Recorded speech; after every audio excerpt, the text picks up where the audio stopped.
In the last section, we successfully got our app to show a very particular day of the week, but it still only shows just one day. So we'll address this in a minute. But first, let's talk about why it's doing that.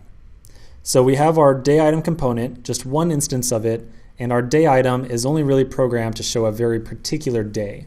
So what kind of makes sense here is we need to not show one day item, we need to show many day items, right? One for every day of the week. So let's go ahead and start with what you might call a little bit more of a naive approach. So I'm going to, instead of doing anything clever, we're just going to do it as simple as possible.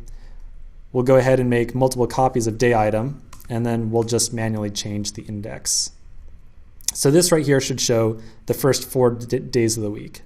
I'll save, refresh, and sure enough, okay, we've got multiple days of the week. What this really tells us is that every time that we call day item, we're getting a different instance of day item, right? We're making a different copy of the component.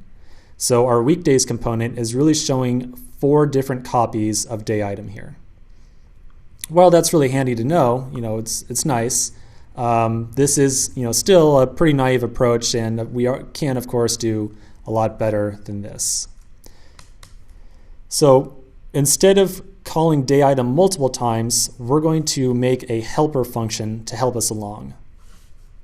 So we're going to expand our React class here. Remember, we passed an object to it, and it currently has just one property, render. We're going to go ahead and add another property, and we're going to call it days. Now, this might be obvious to you, but I'm going to state it anyways.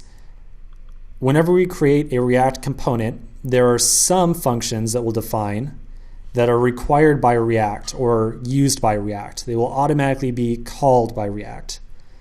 We can define other functions, however, that are really utility functions, functions that are only expected that we are going to call manually.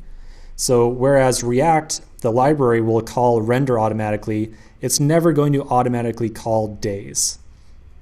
This is great because it allows us to just stuff a ton of additional helper functions onto our React component, and they're all in a very nice little, tightly coupled bundle here.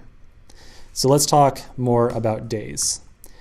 Days is going to be responsible to render one day item for every day of the week. So ultimately, we're going to expect this to return 7 different day item components.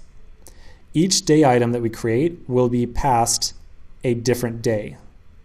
So let's go ahead and implement that in the next section.